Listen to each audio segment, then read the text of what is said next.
For the love. Doing it for the love, so now I'm doing what I want. I did it for the love of the shit. Doing it for the love, so now I'm doing what I want. I did it for the love of the shit. Hip hop and rap, yeah, that's where my heart's at. Welcome, everybody, to the Fantasy Firebox episode 29. I'm your host, Tony Cotillo, at TCotillo23, joined by Mr. Dan Gree at DMG Teach. Joining me again, John Coker is on sabbatical for the next couple of weeks. He will be back. But tonight, we have a special guest. First time ever. And I've told about this before. We're going to bring different people on the show, different personalities. And I love this because this sounds odd. I work for a betting station, Fox Sports The Gambler, and I don't do lines. I don't handicap. It's crazy. That's why they said, Tony, you're the fantasy guy. You're a DFS guy, which is cool. So I try to learn from people. But tonight, for the first time ever, we welcome in sports handicapper Anshor at ANNESHORR. Really hard to remember, right? To the show from pickdogs.com, sportschatplace.com, accolades out the wazoo. But Ann, welcome to the show. And I'll let you talk about how you got started and how are you? Oh, thank you so much, guys, for having me on your show. It's a pleasure being here. It's great meeting both of you. So I am one of probably two female handicappers in the country. I started really sports, but I got interested in it, young. I'm 30, so I started really getting interested in it around age 18. Couldn't really play sports couldn't bet until I was 21. So I started going out to Vegas, but it wasn't legal then in New Jersey. So I started going out to Vegas and, these yearly Vegas trips, I'd go out a week before NFL and end up staying for at least about 10 days and getting a little NFL action. And then these weekly Vegas trips a year turned into like a month long. And, I clearly over time, I developed my own analytics, my own strategy. I have my MBA, my background is in exercise science, and then I have an MBA in finance. So I kind of came up with my own system. I played sports throughout my life, and I coach swimming. I'm a big swim coach, and overall, when you're putting together these games and you're doing numbers, you're okay, I'm going to win this, or I'm going to lose, or this is numbers we have to hit in order to win, or to win this game. And I've used that, and it's brought me a lot of success with sports betting. How I became a female handicapper was I really was doing very well for a few years, and I was reached out by a couple different sites, and I ended up signing on with Pick Dogs and Sports Chats. I'm not sure if you guys are familiar with them. Currently, there's about 40 handicappers on those sites, and I'm ranked number 3. Ooh, so, which is exciting. I like it. I love doing it, and I just love giving out winners and helping people win. And I sell premium picks on there, so if anybody is interested, you can go on the site. You can see everything is documented on there. My record's all on there, and as well as the other cappers, and you're more than welcome to grab whatever. Well, I'll tell you, it's the way of the world right now, right? Sports betting is taking over the landscape, especially now. Everybody's home. It's COVID. We're sitting. We got nothing to do, right? You just get on your phone. You throw a parlay up. You get on there. You get a nice spread. You get a nice hit, and you just go from there. And one thing that we talked about, and we're going to do some stuff together, during the weeks coming ahead. But tonight, just give everybody an idea of the betting aspect and the betting angles, maybe just a generalized feel of, how you say you've been doing it for a long time, and the Vegas trips, you can only go to Vegas a lot if you hit a lot, obviously. So it must be making some kind of cool. Well, I go out there and I end up staying out there longer than I anticipate. Yeah, hey, man, that's all right. Once in Vegas, you never want to leave, right? That's for damn sure. I know, right? As far as lines and all those things, one thing I definitely would recommend is I'm not a big fan of teasers, and I'll start off by saying that a big mistake a lot of your average bettors make are these teasers. You're really overall betting against yourself. So that's one thing I will start off by saying. And there's a reason why, if you guys go to these cages, these sports books, and you see they have those bright cards for those teasers right in the front there, and that is, it's one of those of many sucker things that we'll get into as I do more shows with you in the future, Tony. But that is just one thing I'll start off by saying is try to fade the teasers. You're betting against yourself, and two, it's right there for a reason. Another thing I'll say is anytime you're putting together a parlay, I'm not much of a parlay person. I try to keep it under 3 to 5 teams. If you are confident with your games, definitely go ahead and take. You're gonna want to bet on each of those games you're taking. So depending what your bankroll is, you're putting together a 3-team. Let's just say a 5-team parlay. You have to do $25 on each of those games, guys, because it's very hard to hit a parlay. And, if you're hitting 4 or 3 of them, then you're going to make a profit. A big mistake a lot of bettors do is they just take these parlays because it looks good. They're going to, but most of the time I have to pull up the numbers, so I'd say about 98% of the time you're not going to hit that parlay. That being said, with the parlay, you don't want to take teams that are minus 2,500 money line. That's ridiculous. You don't, to improve your odds, plus 10 or whatever it is. Do not do that, guys. You're really going to kill yourself that way. You got to get some plus money. You got to get some plus. Yeah, a big mistake, and I we'll get more into it down the line, and I can just show you that though. I see it all the time. People just buy, but they're buying themselves points. I see it all the time. Me and Dan go through tons of parlays every night.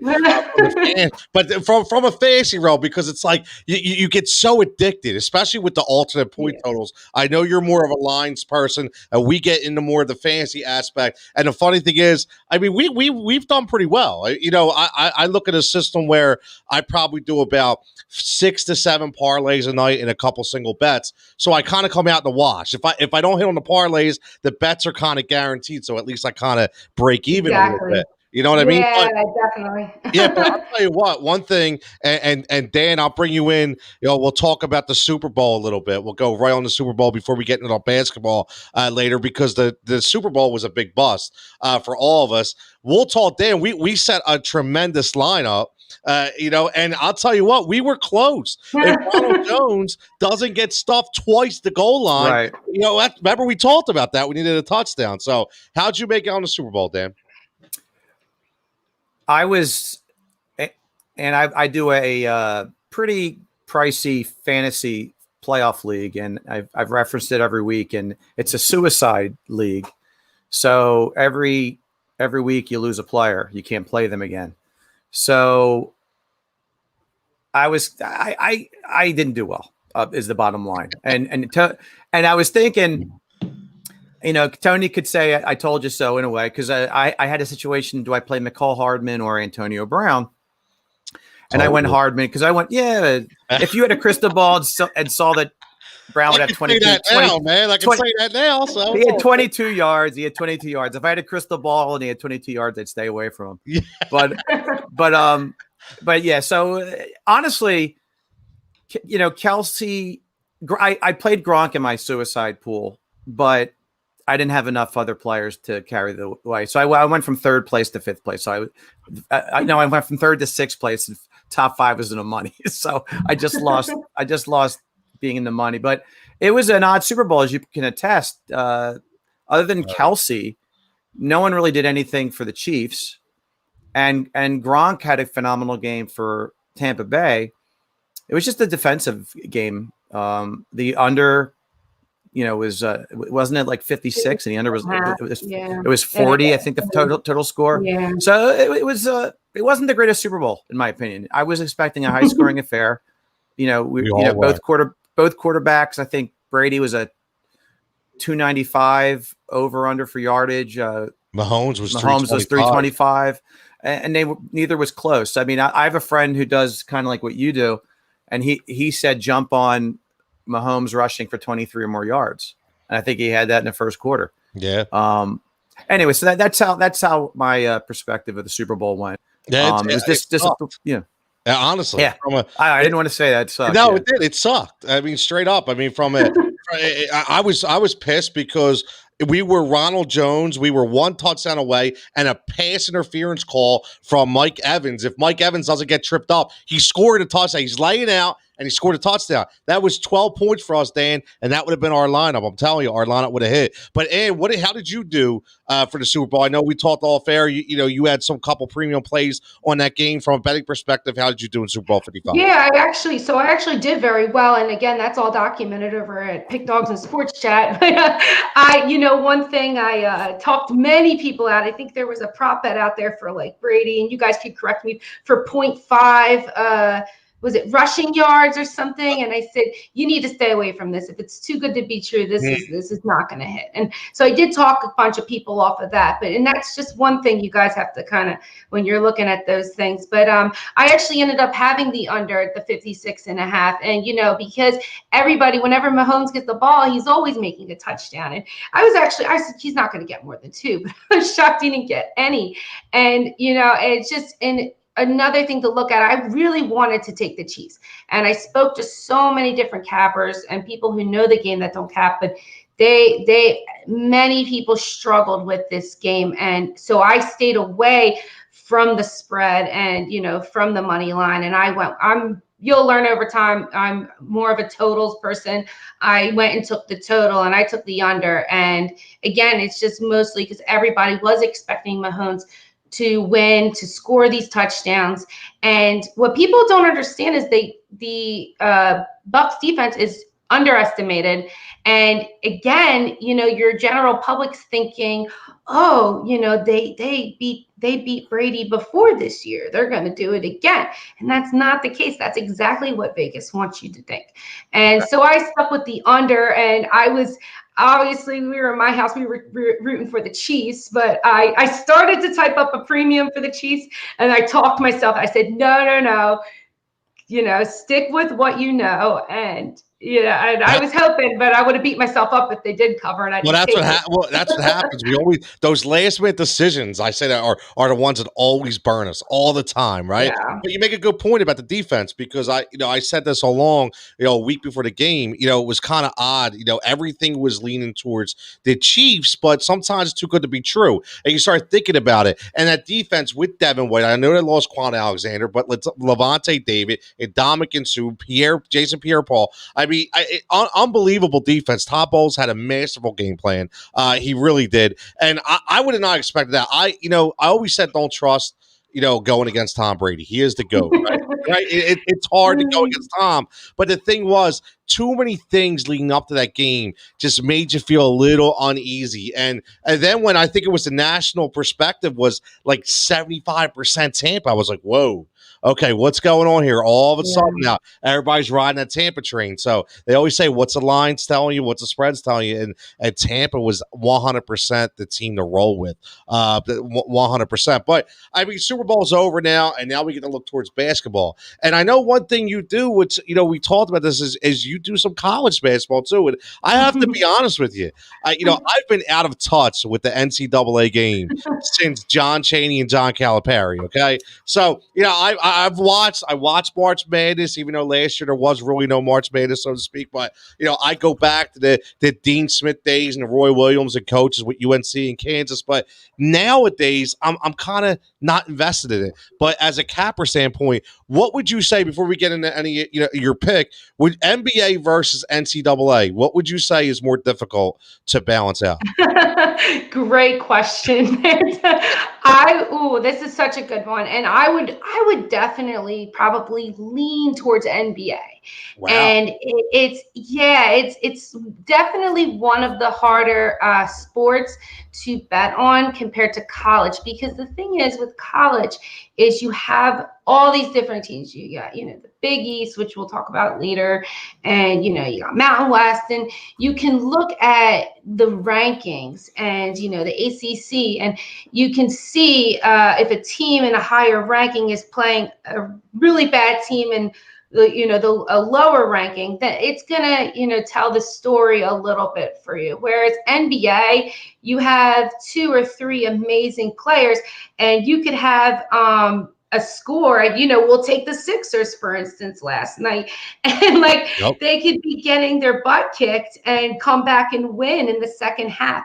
NBA, I love quarter betting as well, but NBA is one of those things where they can turn it around, and we've seen it so many different times. Like I said last night with the Sixers, you could have a team down by 20 and they could take the next 2 quarters and win, put up 10 more points, and then the fourth quarter 10 more points, and then they're even, they're neck and neck right now, and you got the spread at like 2, -1 or -2, whatever it may be.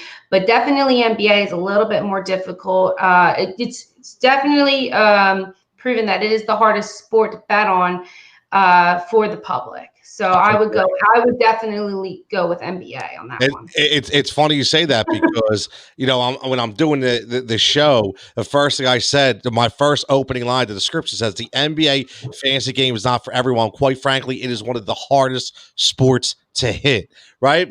Because of exactly what you said. Me and Dan last the dreaded snowflake, right? It's something like for us when we set our DraftKings lineup, you go on there an hour later and big money guys got snowflakes. I just want to scream. I really do. And Dan, you agree, just from a fantasy perspective, we do 4 for 4. And I would say, in my opinion, that basketball is the hardest to actually manage and hit. Would you say the same thing? No. Wow. Okay. Yeah. No, I like it. I'm hockey. Ooh, Hockey's very difficult. Tough, yeah. To me, it's very difficult, and I've done my share of both lineups this year, and I've been more successful with basketball. Doesn't mean that I'm right. It just means I could just be having a better year with basketball. But with hockey, we've discussed how with fantasy basketball, fantasy football, there's always strategies that change over the years. Stack this, stack that. Hockey seems to be pretty tried and true. You've got to stack from multiple teams.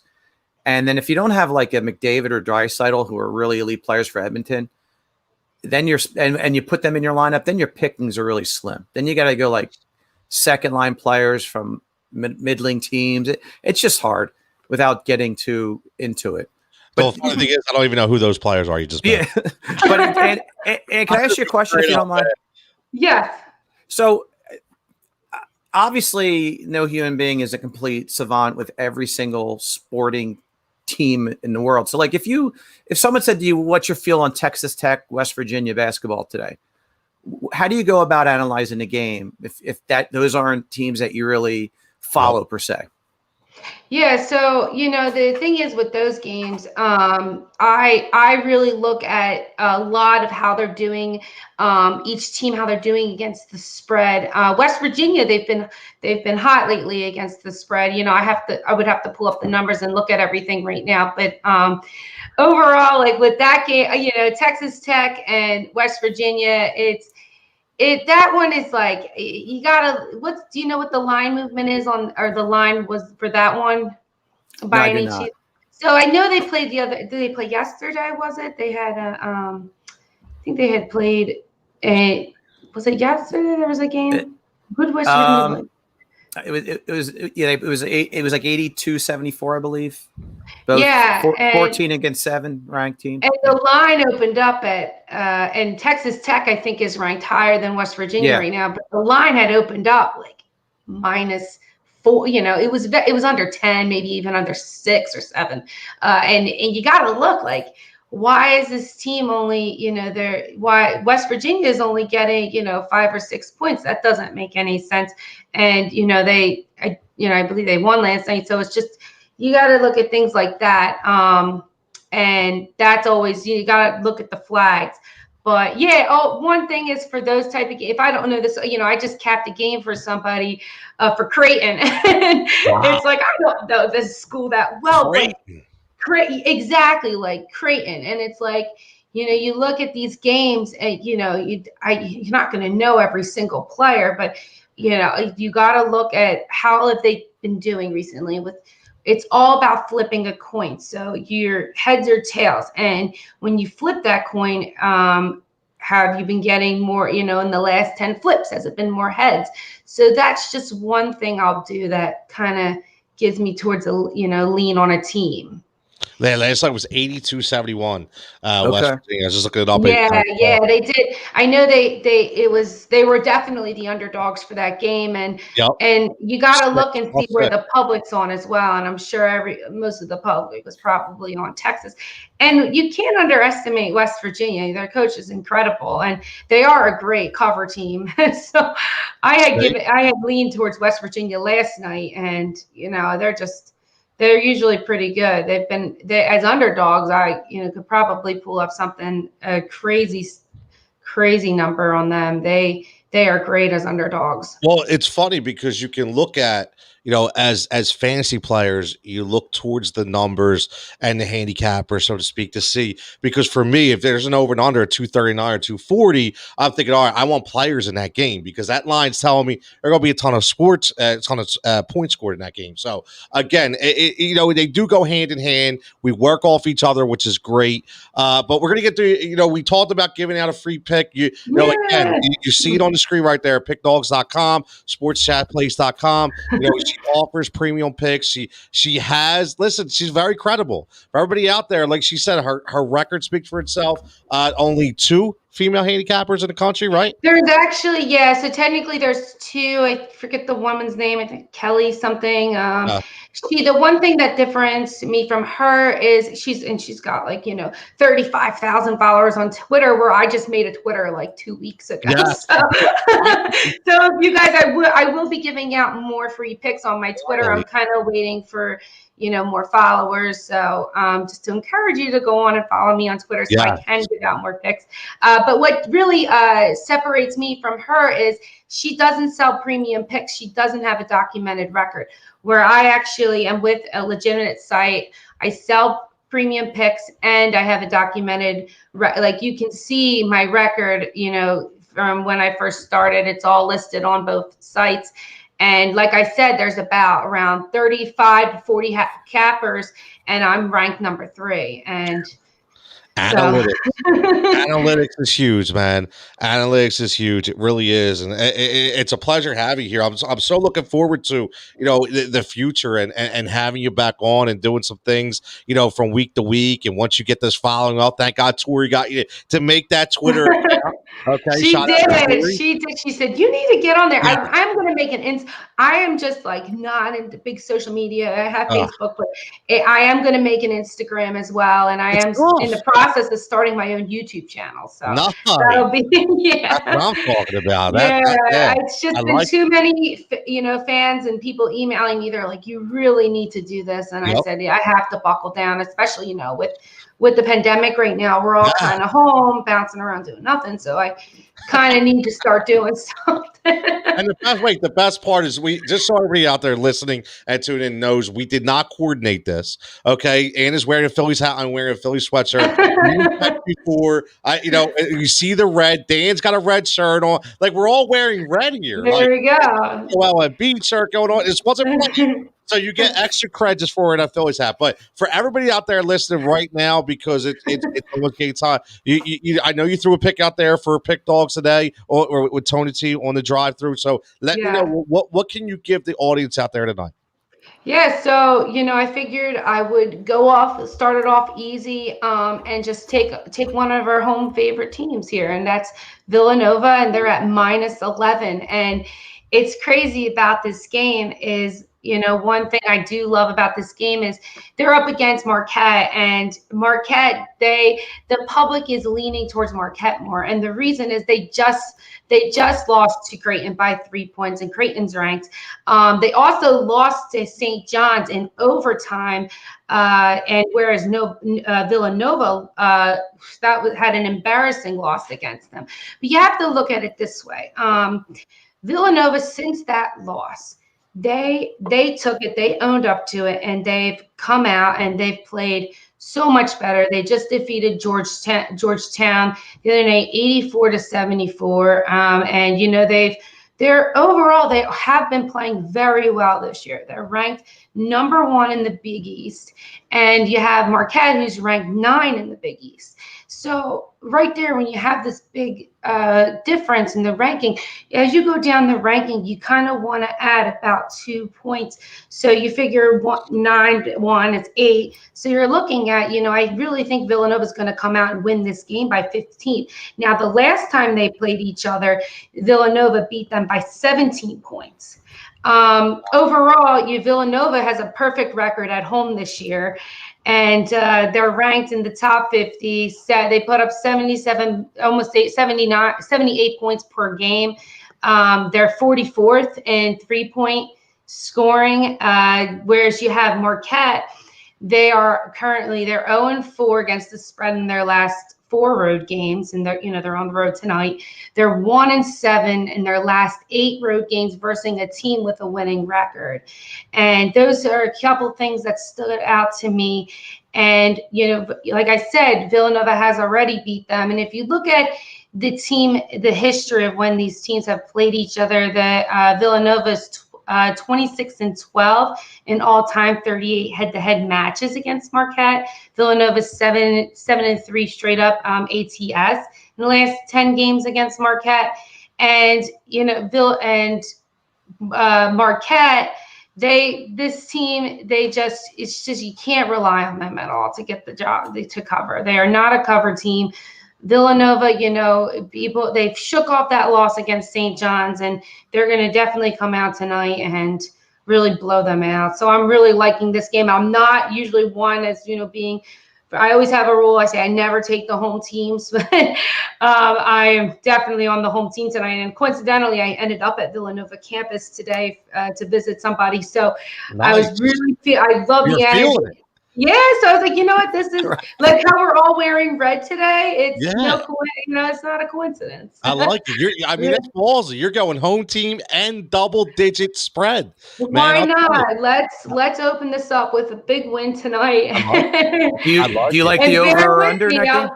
So I did not cap that game. Okay. If you guys talk about a little bit of NBA later, I can give a total on that. But while you guys talk, I can pull up the total on that. And I was just curious. I didn't cap the total. I was just more looking at the spread for that. Well, this is what I want to do. So we talked about this, and again, I'm not going to hold in on this entire show. She's already on tons of shows. I really appreciate her being on here. I wanted to introduce her to the Heat Ratio Sports family, to the network, to everybody that follows. Again, you see her credentials right there. Listen, she was at only 78 followers before I came on here. We need to get it be over 100, okay, by tomorrow. All right. And she's giving out you the pick. She's giving the Villanova pick. The 11-point spread. It comes on at 9:00 tonight, so you have a good hour and 20 minutes to get that number in and try to cash and let us know how you make out. And I just want to tell you, I really appreciate you coming on because, not everybody on social media is very easy to talk to. I'll be honest with you. It is. You just never know. You're very well prepared. You're very well spoken. Shout out to Tori. Go check out Tori, HDRadio.com. That's my girl. Thank you for kind of introducing us. It's been great. And you're welcome anytime. We're going to talk about Thank you. the week and do some things here or there. But again, I really appreciate you coming on.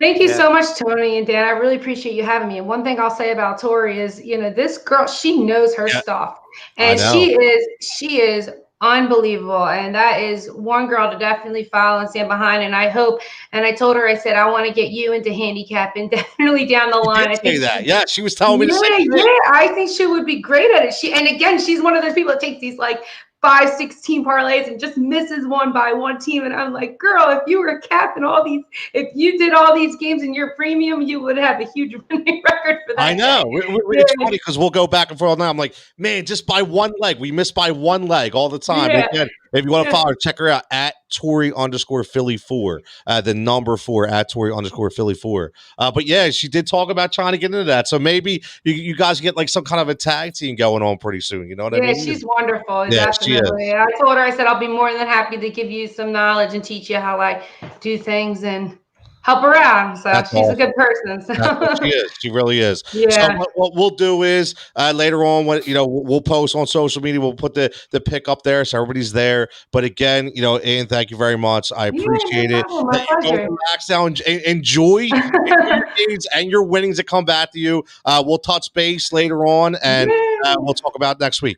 Thank you so much, Tony and Dan. Pleasure being here. Hopefully we come in tonight with a good win, and I'm hoping. I'll definitely be happy to be back on it again in the future. Sounds Thank great. you so much. It's been a pleasure. Thank you, I man. really appreciate it. Thank you so much. Awesome meeting you. Guys. Take care. Bye. And there you go. That's Ann Shore at ANNESHORR. Welcome to the show. I mean, Very impressive. Yeah, I'll tell you, man, the numbers, and that's the thing, the way she's spitting off ATS. I mean, I'm in awe. I love listening, right? I mean, what I'm proud of is she's one of 2 females in the country. She's the third best ranked in the organization she's with, and she's a Delaware Valley girl. She's in our backyard, Tony. Yes. That means a lot. That's important. That's important, right? Too. So he's right up my alley as well. I mean, it's like a match, man. It's a beautiful thing. It really is. But again, if anybody listening out there, I'm sorry to get to the comments. I know we had some comments. Isaac checked in, says, I kind of want to leave her information up there so everybody got it. Adam, as always, good evening. What's up, buddy? Al, as always, the family checking in. Al, Andre, what's up, Mike? Slaying Big Toe, thanks, Mike. Appreciate it as always. Adam says golf is hard to bet too. Yeah, absolutely. Yeah. Right, we know that. Golf is hard to bet as well. But I'll tell you what, Dan. I'm very upset last night. I'm just going to throw it out there. We throw. I'm the low budget guy. I always pick these guys. I like trying to find these gems, right? And David Nwamba, he even played last night for Houston. Here's the thing: you got no Victor, right? You already got John Wall on minute restriction, and you can't pop off more than 2 points. Are you kidding me? What happened? That infuriates me so much. You have no idea. And he's the kind of guy that you had to play last night. Yeah. When I put my lineups together, and we'll talk about some of our philosophies on how much you spend with this guy or that guy. But I have no problem with you going with him last night. You got to get a guy in there who is going to be taking the minutes of injured players. I mean, that was a no-brain pull that you did, and then he just wet the bed. I mean, it's not your fault, Tone. It happens. It happens. George checking in says, I know Anna picked dog. She is the best. Well, can't believe you got on her show. George, listen, she is fantastic. Fantastic. I've reached out to her again. I'm real good friends with Tori. I said to Tori, listen, I'd love to get a handicapper on the show, especially a female handicapper, because I don't think they get enough credit. As you heard, only 2, like they said, only 2. We need to highlight this talent, and this is our job here, and this is what I like. So, yeah, George, thank you, man. I appreciate it. If you hit the subscription on the YouTube channel for us, I'm sure you already follow, and Ann's going to be doing some things for us down the line, giving out free picks, which is wonderful, because that's obviously something I don't do, and she is extremely good at it, which is absolutely amazing. It was a really good to pick her brain, especially. I'll tell you what, Dan, before we get into our strategies, because we're about halfway through the show, is just to hear her, the way she analyzed West Virginia and Texas Tech. Well, I was dying to know that, because it's amazing. She's got to be an expert, right? But there's no way in hell that anyone knows every player on every team. So it's like when you have obscure team versus obscure team, how do you come up with an opinion on that game? And she has her methods, and I guarantee you she's very successful, obviously. Yes. And again, listen, people, here's the thing I will say. And again, I'm going to be straight up. I don't put my picks out there and say, hey, I was 70%. I don't. Maybe I should. I don't know. But That's how you can tell when somebody as a handicapper is credible, when they're not afraid to say they were wrong and they're not afraid to show their record. Because think about it. She's charging premium money for her picks, and people aren't going to buy picks if she's got to pay a record, right? So she's got to be number one. She's got to be completely into her system. She has to own her craft. Her analytics have to be top notch. And again, by her being credible, showing her numbers, that means a lot. So, and I know she was still listening. I really appreciate her bringing on. She was tremendous. I cannot wait till next week.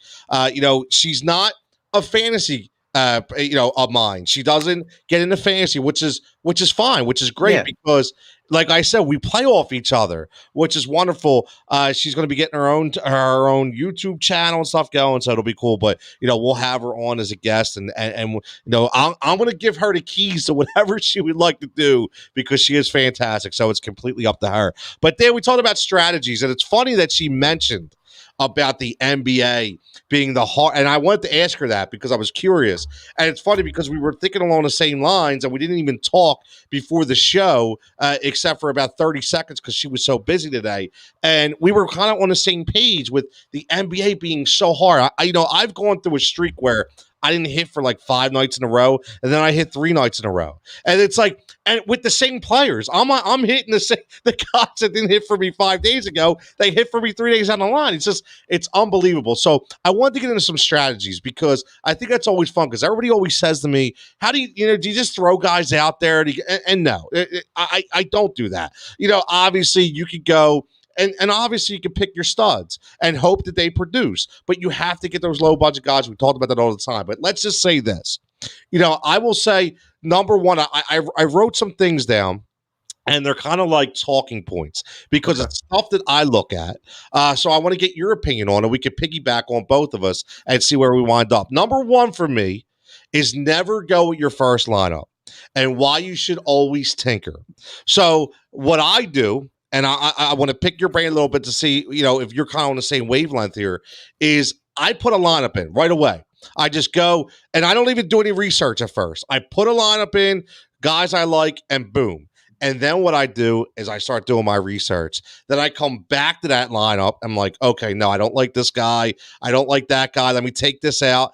And then a third time, I look with the money. And I'm like, okay, let me take all right, Luka's 10-6, LeBron's 10-2. Let me take those 2 guys out. And now I just turn, Isaiah Roby, and I turn Patrick Williams into somebody better, right? So that's the thing. So I keep looking at that. That's what I do. And then I come up with a lineup. But what about you? What is your theory with that?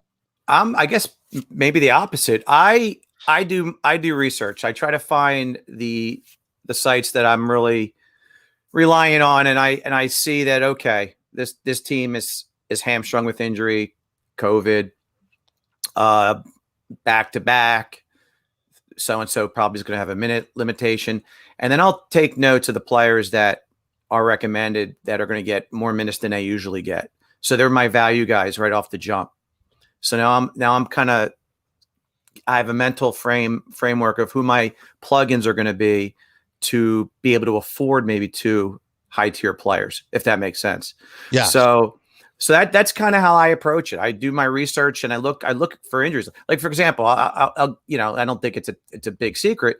Like I type in players not likely to start tonight, and you got to do stuff like that. And Atlanta has 4 guys not in the lineup tonight. Cleveland has 3 guys. 5 guys are out for Denver tonight. So you got to do that kind of legwork. And then you got to find out, okay, since these guys are out, who's going to be in? And then you find your value plays. And you mentioned 2 right away, Tone, in Roby. Did you mention Kenrich Williams? Yeah, that's what I was. Yep, Kenrich Williams. Yeah, so I have both those guys and Will Barton as value plays in one of my lineups. So I could get a couple big names in a lineup. Yeah, let me tell you something. That's one of the biggest things for me is getting those high budget guys in there, and spreading out the little, I call it bench fodder or filler, and we're going to talk about a couple guys, and a little bit later about why I think that way. Another thing I'd like to talk about is be aware of the blowout. All our Yes. studs, always studs. And again, what I mean by that is, listen, luckily, I always point to this game, but luckily he's a beast in Joel Embiid. But when Joel Embiid is playing and the Sixers are actually playing the way they're supposed to against bad teams, they're blowing somebody out, and Joel Embiid only plays 25 minutes, and he doesn't give you those extra 10 minutes to get that point production for a 10,000 point player, then, a $10,000 player, the problem is that blowout, all it does is hurt you and it hurts your team. So I'm very weary of playing players against very bad teams. If they're playing up against Detroit, I have to take a double take, and I have to think about it. Like Minnesota, I didn't start Damian Lillard a couple weeks ago against Minnesota because I was afraid. I don't want to spend 10-6 on Dame, and he only gets me 18 points because he only played for 20 minutes. So, Dan, be aware to blowout. Be aware to blowout. Do you look at this as well? Absolutely. In fact, I believe a couple weeks ago, that was one of the talking points that I asked you as the expert between the two of us. Yes. I almost said, do you want to target really good players from bad teams who are going to get the minutes? That's kind of a philosophy that I've really taken hold of this year. Yeah, it's something you really have to look at, because especially this year, because I think it's happened a lot this year.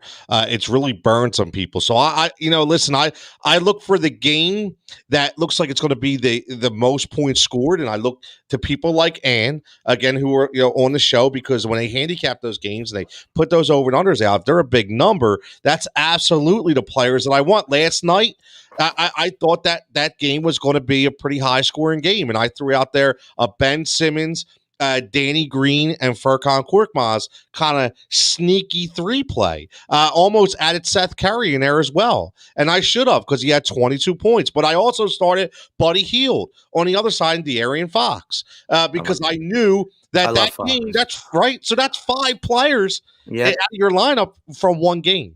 But if you notice. And for you people listening out there, if you go on and you look at the winners day in and day out on DraftKings, I guarantee you they have 50% of their players are playing in one game. They've already looked at that game, and they figured out who it was, and they say, you know what? This is where the points are going to be scored tonight. And that's what they do all the time. So what I would say, Dan, is bad team matchups. This is an interesting one. So bad team matchup. Sacramento plays Detroit. Minnesota, plays Memphis. Are you aware of the bad team? Should you pounce? And what I mean by that is, if you have 2 bad teams playing against each other, do you want the players on that team? Do you stay away from that game, or do you kind of stack on that kind of game? No, I don't necessarily let that deter me. And again, when you have 2 bad teams going against each other, and are they really is one team really going to separate and win by 25 points against the other? So the game, as long as it's a competitive game, it doesn't matter to me what the record is. Now, if you still can project that Memphis is going to blow away the Knicks or something like that, if that's what your gut tells you, then you might want to stay away from, I guess, the players on the winning side. But if it's 2 bad teams, they got to play the same amount of minutes as every other team. And I'm gonna do my same due diligence with research. And that's the way I look at it. No, you're right. You're right. I mean, one of the biggest things with COVID has been the injuries and the late game scratches. And I've talked about this. You see it the other night. I'll give you a perfect example. I was a big Chris Paul guy. I had Chris Paul in the lineup. I figured, big game. Chris Paul was about 9,300. And it comes out before the game, about an hour before, he scratched. So I look and I'm like, okay, Devin Booker, 7,400, $2,000 less. I was able to throw Devin Booker in there, and I forget who the other player I was able to stack him with for the same amount of money now that Chris Paul would have got me. And guess what? I cashed. And Devin Booker had 56 fantasy points. So that's what you have to look at. This year, more than any year, it's the injury factor. You got to consistently look. Again, one of the things today, I'll mention it now. It's a good segue. There is no more Roto World. I used to love going on Roto World for the up to the minute hits. Now it's NBC Edge. what NBC Sports Edge. Same kind of format, different personalities, different things. So, they're the kind of sites that you want to kind of look at to get your up to the minute news, but it's very important, very, very important. So, Dan, injuries, how important? Obviously, they're important, but do you have a special strategy or science that you do based on injuries leading up to games on? Yeah, I mean, I kind of hinted to it earlier. If I can find a guy that's going to take the place of, let's use the Sixers, for example. Let's say we know that Seth Curry is going to be out. Let's just say there's a COVID situation, and we know Shake Milton and Korkmaz are going to get time. Well, I guarantee you both those guys won't have high numbers. I'm putting them in my lineup because I know they're going to get minutes and they can play if they get the opportunity. So I've been building my lineups around my research of players. Like I built my lineups today around Kenrich Williams and Isaiah Roby. I like it. I mean, so that's kind of what I was looking at. And then once I kind of had them on my little legal pad, I started big and working my way down. And I'm like, all right, you got a little too carried away. You can't squeeze this one in the lineup. Take him out and put Lou Dort in. Because he's always a serviceable, reliable, low budget. I rode Lou Dort for about 3 weeks. And then he hit me hard. So I'm like, he's on the 8 list. He's on the dead to you list right now? List. He's done. All right, well, I'm going to give him CPR tonight. So hopefully he's going to play for me. I like Roby. He's in my lineup as well. I love Right. Roby. Listen, you know me, I don't have just one lineup. once I prep for something, it's like you said, you're not just playing your first lineup. Now, we could share with the viewers. What did you help me with out tonight? I gave you my lineup, and I was you were leaning towards I'm a Jared Allen fan. And listen, I get it, but but you pointed out to me that Cody Zeller's been playing like a beast, and the other thing we'll mention about that game is it's one of those games I was talking about, Charlotte and Memphis. That's going to be a blowout against each other. None of them play defense. Right? Nobody cares about the defensive side of the ball. So I already looked at that matchup, and Valanciunas was my center, and I have Malik Monk in the lineup again because, again, no Devontae Graham. Again, he's out at least the rest of the week. And Malik Monk has been getting the minutes, and this is going to be a game where the ball is going to be up, and I think Zeller is going to have a really good game. He's a guy that we don't look at because, and let's face it, let's be honest. You look at him and you go, dude, is this like Tom Chambers revisited? Oh, no. Tom Chambers was a hell of an athlete, Tone. Well, come on. I mean, just like looking at the stat there, Cody Zeller, you're like, wait a minute. Or Matt Geiger. Is this Matt Geiger all over again? But Zeller does a lot of good things for those teams. So, and again, did you wind up going Zeller or did you? Yeah, I did. Yeah. I mean, listen to his output. For a guy that has $4,500 to $6,000 value, depending on his ebb and flow. He's had 44, 27, 32 point games, 37. He's had some nice DFS games for a budget player, essentially. So, if you don't want to go with the Joker and you want to go with your high guard play, plug in a Cody Zeller. So he's in multiple lineups for me tonight. Yeah, Rich checking in. What's up, Rich? Always watching my man. He says Zeller has been really good for the value since he came back. Exactly. Really good. And his value actually, it doesn't really move, which is great. Right. I never understood that. I don't. Some guys are skyrocketing and some guys just kind of stay. One of the guys that I looked at tonight, and Dan, we have a bunch of guys that we're going to talk about, low value guys. One was Denzel Valentine. For me tonight, and the reason why is, again, you have the injuries in Chicago. Markkanen's out 4 to 6 weeks, so who's going to pick up the slack? Was it going to be Patrick Williams? I'll tell you what, it's Denzel Valentine. I have him in lineups too. Right, and if he gets over 20 plus minutes, he's giving you 30 plus a game. That's more points than minutes. That's big. If you get a 1.0 or score higher minutes per points average, that's what you want. And that's the kind of player. And again, $5,300 against points, right? He's averaging 28 minutes a game lately. Yep. Markin and Porter and Clark and Carter are all out. Yep. So you hit the nail on the head. And everything, all my notes that I have, you hit the nail on the head. So that's a great call. Yeah, I mean, but just for everybody listening, this is what we do, right? There is a science behind this. There absolutely is, and the tips that we said earlier are huge. Go rewatch the show if you're hearing it on replay.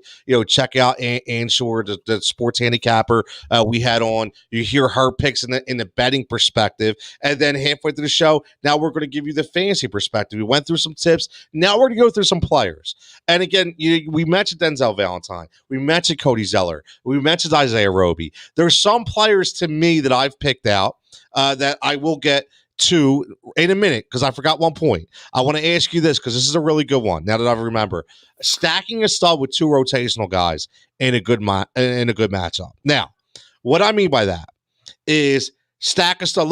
I'll give you the same example I had last night. Ben Simmons was my stud. $8,400. I figured, you know what? It's a West Coast game. They should get up a little early. Maybe Joel doesn't play the entire game. I think Ben's going to, have to take over here or there, but whether it be rebounds, assists, whatever it is, even get to the free throw line. And then I stacked them with 2 lower value guys in Danny Green and Furkan Korkmaz. Now, it worked for Korkmaz, but it didn't work for Green. So do you buy into that theory, Dan, or you kind of stay away from that? You know what? I wouldn't call it a theory. Some things happen fluidly or by accident with me. Like an example that you could use is like when you say Nicholas Batum is almost like a rotational guy. Yes. And I use him in a lot of my lineups. I think because he's a solid player. He's the kind of player I'd love the Sixers to have, to be honest with you. And he's a solid player that will give you 20 to 25 points on any given night as a $5,000 value. So no, I can definitely appreciate that point. Yeah, like you said, it's pretty interesting when you say that. Does it come out naturally, right? Because sometimes you're right. Sometimes that is what happens. But the funny thing is, more and more when you look at the landscape, it's not about the matchup. It's almost opposite for me. And I don't know about you, but I don't go on NBA.com and look at the schedule. I just put the players in first, and then I look at the matchup. Like I couldn't tell you. And again, not to keep bringing it up, but that's the difference between us and handicappers, because the handicappers like Ann Shore, what she does is she's looking straight at the matchup. She care less about the players in the beginning. And then she'll go to the players. We're the complete opposite. We're looking at the players, and then we're like, "Oh, wait a minute. Okay, who they playing?" So it's like a complete difference, a different effect, man. But we're also, I'm assuming, we're smart enough to know that if we're really on the fence with 2 guys, say Luka or Harden, right, and we think one's going to be in one of those blowout games, you go with the other because you plot your lineup, then you see the matchup like you were referencing. And you say, you know what, this game's going to be over by the 3rd quarter. I got to I can't use these players. And that's what because I was burnt a lot at the beginning of the year with blowout games. That, everyone's getting 75 points out of Luka. I play him, I get 35. Oh, I know. And that's happened to me a few times because he was on both ends of the spectrum. You could be a stud and it's like, I'm sitting you. We're down 25 points. This game's over, and that's that. So that is so important to the blowout factors you referenced earlier. It's the perfect way to put it. No, yeah, the blowouts can kill you. They really do, and it's such a day by day thing, man. The NBA, and again, I can't wait. It's funny when we talked about it, you mentioned hockey. I'm not even thinking. I'm like, yeah, hockey's hard as hell. You would think baseball is hard, but baseball is easier than basketball, in my opinion. So I can't wait because we'll be talking baseball soon. But let's get into some streamers, and because that is where you make your money. Listen, you don't make your money off of Damian Lillard and Steph Curry. You make your money off your streamers. One of the guys we already mentioned, we don't even need to touch on, is Malik Monk. Let's go right to one guy we mentioned earlier, but we didn't really touch on per se, is Furkan Korkmaz. And the reason why I put Furkan Korkmaz on this list is because it looks like Doc Rivers is really taking a liking to Korkmaz. And if Ben Simmons is playing well, then Shake Milton doesn't get as much clock. But if Ben Simmons is not playing as well, that's when Shake gets the clock. But when Shake's not getting the clock, it's Frankie time. He likes Frankie's handle, or he likes Frankie's shot, I should say. And Korkmaz has developed a little killer instinct with him. I always mess around and say he needs a better shoe game and a better hair game because his shoes are they're horrendous.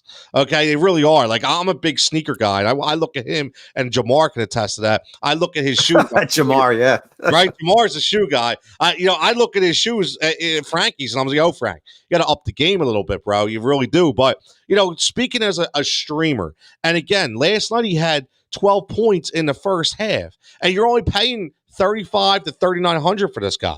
So, Dan, Furkan Korkmaz, is he a guy that's that streamer mentality you could throw in as kind of like DraftKings fodder? For me, no. Okay. I'm not a Korkmaz fan. You remember that stretch last year when I think he had like 3 monster games in a row? Yes. And then he'll get 5, 7, 10 and sit the bench for 3 straight games. That was Brett Brown, though. No, I know. But if you look at him this year, it's not too different. He can get, he had that monster game, and then he can get 5, 9, 11 points, and then 18, 25. So, but for his value, I guess if I have a utility slot or what have you available, and it's in that low budget range, and I analyze the matchup as you just referenced, yep, I'll throw him in. But I'm not a fan of his as a ball player, and that means something to me.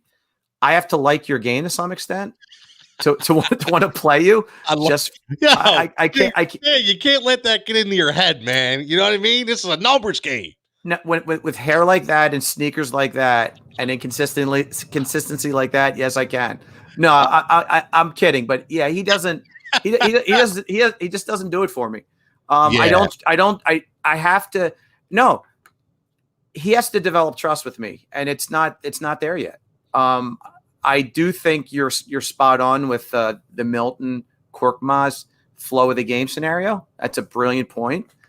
Again, one that I didn't really think about subconsciously, but now that you pointed out, it's a really spot on point. But for his value, I can't argue with you. I probably won't even look at him as a player, to be honest with you. I probably would not even realize, oh my God, he's 3,900. Well, it's funny. The only reason why I look at him, honestly, is because I'm always hindering on like a $3,000 player because I'm spending so much cash, right?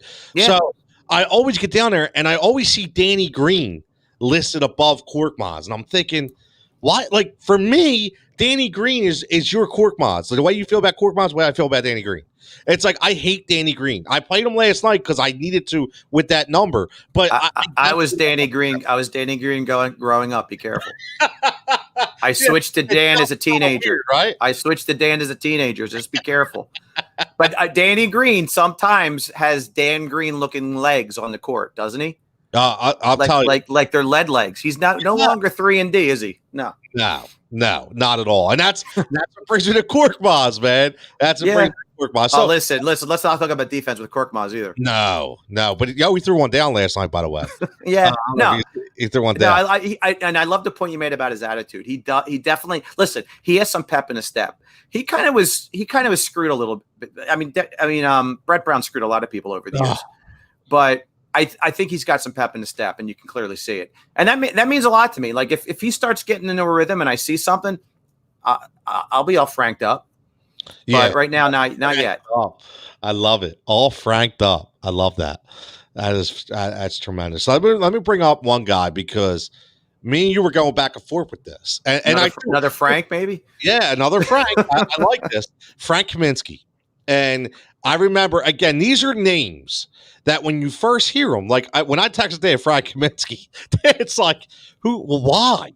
Frank Kaminsky. Now it's like, listen, look inside the numbers. And the only reason why I say, again, I look at players. I'm going to be straight up honest. The way I look at it is if you're scoring more points than minutes played, you're already in the plus money. So that means if you're a guy under $4,000 or maybe $4,300 or even under $5,000 and you're maybe 10% or 50% higher than, with your points by minutes produced, I'm all in. And Frank Kaminsky plays on a team, the Phoenix Suns, that they like to move the ball around a lot. Now that they have a solidified point guard in Chris Paul, who at 33, 34, 35 years old can still move, doesn't have the shot like he used to, but he's a general out there on the field or on the court. He's not, no disrespect to Devin Booker, who could score. He's not a court general. CP3 is. And when you have guys like DeAndre Ayton, Mikal Bridges,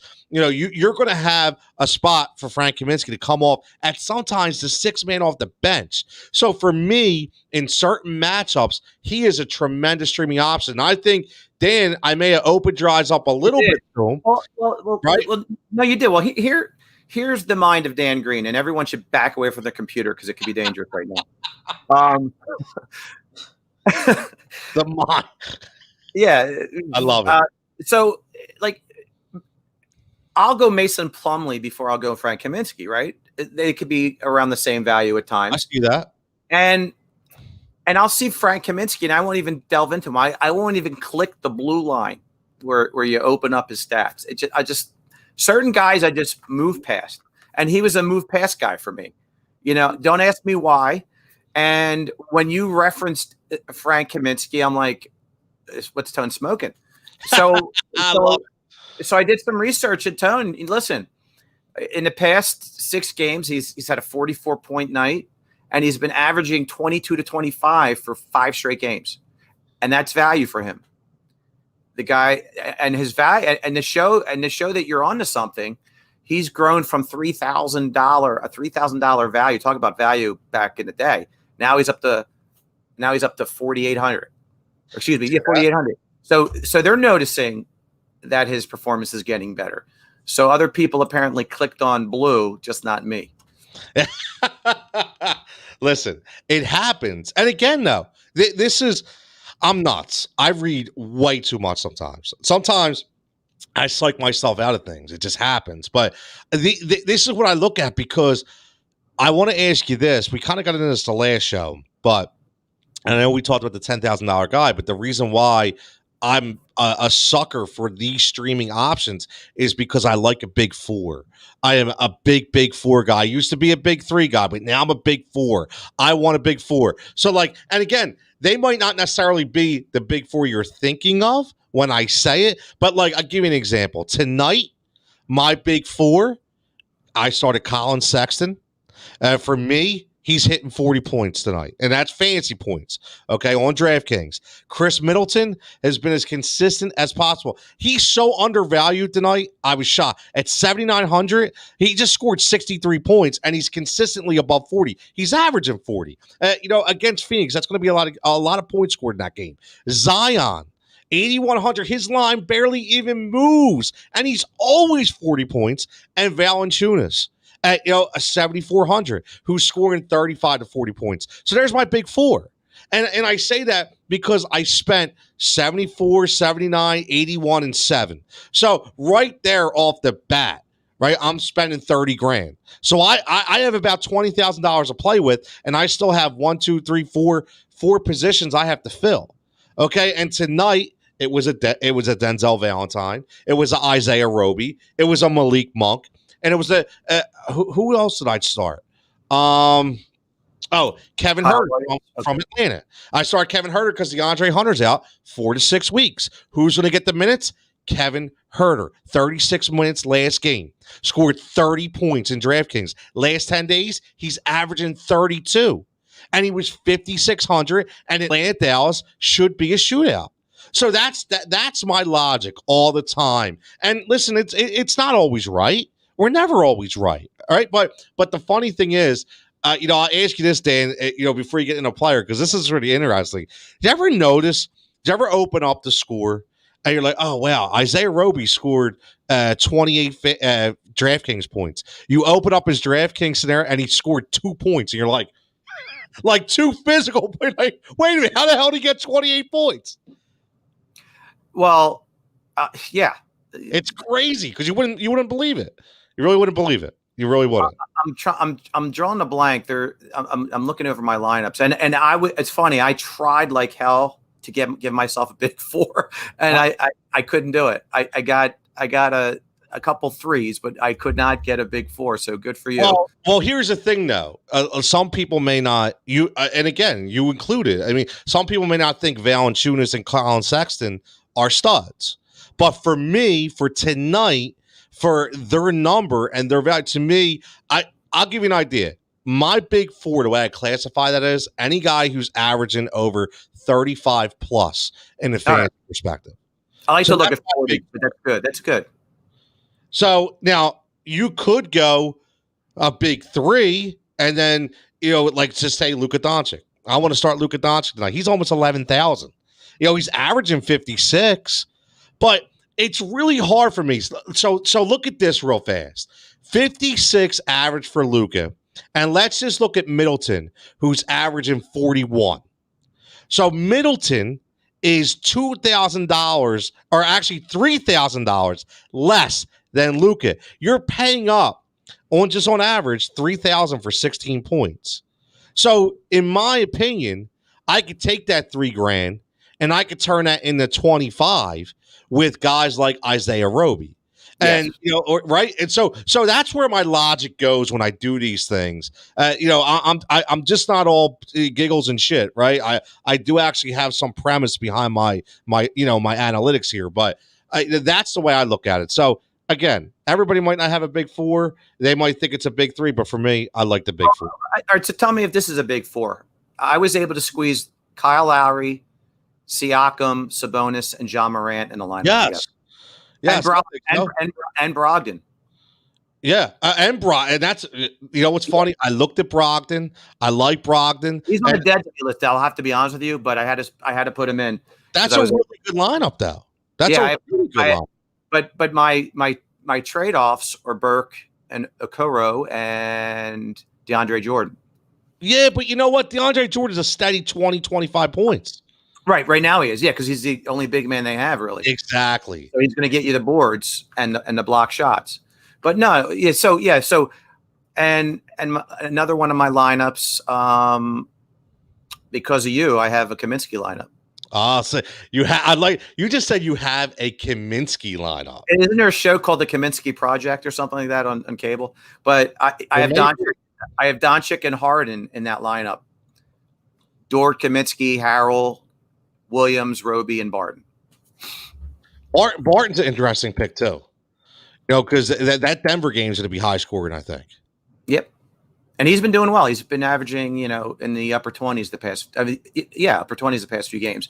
And he's got good value. He's 5,600. So, I mean, one of the things that, when we talk about these streaming options is they're not always going to hit, but what they're going to do is they're going to keep your head above water.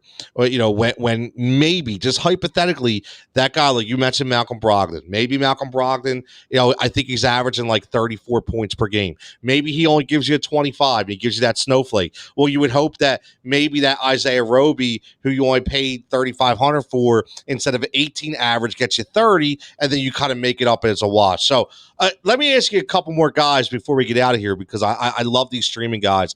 One guy, because I got a lot of DMs, my man Seth, checked me out about Derrick Rose. He was talking about traditional leagues. Should I take a flyer on him? Derrick Rose, obviously only playing 25, 26 minutes, still has something left in the tank, goes to New York, is aligned with guys like RJ Barrett and John Randall, which I think is going to be or Julius Randle is going to be very, very good for him. I think that the nostalgia factor weighs in on Derrick Rose. They're not a terrible team, but they're not a good team. They're kind of like in between. So I think it's going to be a much better situation than it was in Detroit. So for me, Dan, I'm going to look at starting Derrick Rose when I have the opportunity based on the numbers. So what do you think about Derrick? I love Derrick Rose. In fact, I told you I had a 280-point lineup earlier in the week, and Derrick Rose was my utility player. Yes, you're right. And then just at the last second, I saw that he had an out. I think that was the night he was traded. So I had like seconds, and I put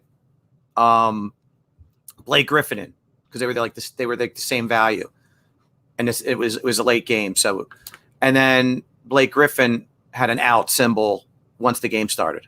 So I basically had 280 points with basically avoided slot. And that really frustrated me. But I was projecting Rose to have 25 points. Now, Tone, real fast, I'm glad I brought this up. Where are you at? I know you can't say, it really depends on the leaderboard, but are you mentally at do you have a philosophy that you have to at least achieve a 300-point score to get into the money? I always target 300. I used to be, yes, I did. Okay. But, because it seems like that's the money mark, right? If you're not over 300, you're probably not going to cash. There are those rare circumstances where maybe there's only a 3 or 4 game slate, and maybe the games aren't that great, so maybe 250 becomes the median line. Who knows? But yeah, for the most part, you're spot on 300. If you're 318 to 325. You're hitting a pretty good number. And I'll tell you, man, you cannot afford a snowflake. You can't. If you have a snowflake, unless your big guys get you 50 apiece, you're probably not going to cash. It's as simple as that. And Brogdon and Jeremy Grant have been my snowflake guys of late. So they're borderline dead to me list. You know what I'm saying? I don't blame you. I don't blame you. But here's a guy that popped into my head that fit one of the points you made earlier. Juan Toscano Anderson. Yes, from Golden State. He could get 12 to 15 boards and 4 points, but he's been averaging like 23 points the last 5 games. And his value 6 games ago was 3K, and now he's up to 5K. So again, people are taking notice. But he's not a guy that's going to score you buckets, but he's going to get it elsewhere. Well, that's the thing, and we talked about injuries earlier, and the reason why Anderson is climbing up the charts, right? And Wiseman, and you know, I was a big Wiseman guy. I was riding Wiseman, right? But again, it also goes about the team, and the reason why I say that is now I just did today. Today is the Wednesday Warrior, episode, and I tweeted it out there, and I always pick a guy who maybe people aren't really talking about. And today was Draymond Green. And the reason why, Draymond Green, the last 3 games, if you looked at his numbers, the last 5 games, have you looked at his numbers? And again, you have to get in there before that value gets too high. Now, Draymond was 6,900 last night. I guarantee he's going to be 7,500 tomorrow or the next game they play, right? I just have a feeling that's where it's going to go. But Anderson is that great guy. He's getting the minutes.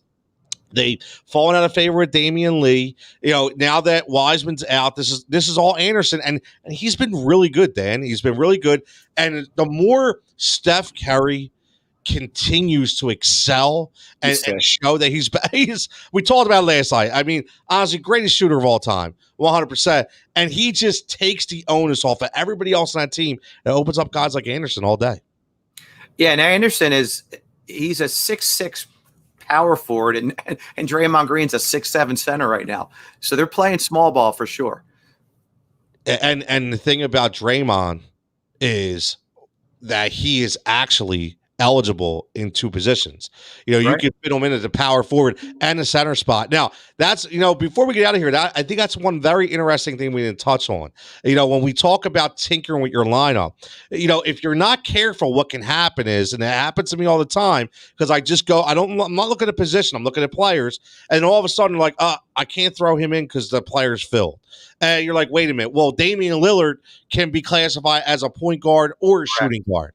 Then so you have to change. You might have to take them out, put them back in at a different spot, and then you can get that different guy in there because the streaming guy may be a forward and your utility is already a guard. So now you have to kind of finagle things around. So just another word to the wise of what to look out for when you're setting these DFS DraftKings lineups. And before I say anything else, too, anybody in the the heat ratio league, man, I'll tell you, man, nine guys this week, Dan. I'm getting a little upset. So this is what we're going to happen. Coming in second place doesn't mean a lot when you have 9 guys. All right. I mean, we listen. We're 35 guys in this league. Okay, 35, and to have 9 guys put a lineup in, it's just it's not working. I want to win more money than 9 guys worth of money. Do you know what I'm saying, Tone? Exactly. I completely agree. I completely agree. That's our league. I've been very, very successful, and I except for that guy, was it Joe Chill, whatever his name is? He's Chill 1976. Well, here's the thing. He's my nemesis. Yeah, but you're ahead of him by $1 in money, so you're leading by money wise. So I will tell you that. But we do have 34 guys, and let me tell you something. There are 1, 2, 3, 4, 5, 6, 7, 8, 9, 10, 11, 12, 13, 14, 15 players have never even joined a contest. That's unacceptable. So what's going to happen is this is the call out to everybody. This is your only week. You got one more week. If not, you're out. I'll throw the invite out to the public, and I know people will jump on in to be a part of this fun league. So it is what it is. I'm not even worrying about it. I just would hope that doesn't sound like he's worrying about it. People, does it? Nah, it kind of bothers me, man. I know. You set the thing up, and if it's a couple people here or there, it's fine. But come on, man, 15 is ridiculous. Absolutely, but. Dan, we're hour and 15. We're right at the mark again. We keeping this mark. It's been really good. I know tonight was a little different. We brought the betting aspect into here, and I'm going to get some of my betting buddies on here, as well. So I thought about that the other day, and we do so much good work at the Gambler, and I want to bring some of our betting guys on and get their perspective as well, like we did with Ann. So again, thanks. Shout out goes to Ann Shore, at ANNESHORR comes on. She came on for the first 25 minutes, gave out the pick. I tweeted it out already. It's in the comments. -11, right? Villanova -11 over. Was it Marquette? Yeah. Over Marquette. She had a really good analysis of why. If you listen, I'm telling you what, man, just listen to the first 20 minutes of the show. Continue to listen to me and Dan. But I'm just saying, for the first 20 minutes, and spitting out some knowledge when it comes to analytics, and her betting line. So good for her. Happy to have her on board as a friend of the show. She's going to come on. She talked about doing some picks here or there, but again, support her craft. She's doing tremendous. And, you can find her at pickdogs.com and sportschatplace.com as well. So again, as always, Dan, thanks for joining me. We will be one more week without Mr. Coker. He's taking care of some things. He's on sabbatical. He will be back, and he's ready. He's already texted me. He's fishing, man. He can't wait. He has a feeling when he comes back, it's going to be like our first baseball preview show. So he's kind of waiting for that, which will be very interesting. But as always, like I say, give us a follow at TKTOL23 at DMG Teach. Very easy to remember at Heat Ratio Sports. All the great personalities that we have above this network. We appreciate your support and your subscription. And as always, stay safe, stay healthy. We'll catch you next week.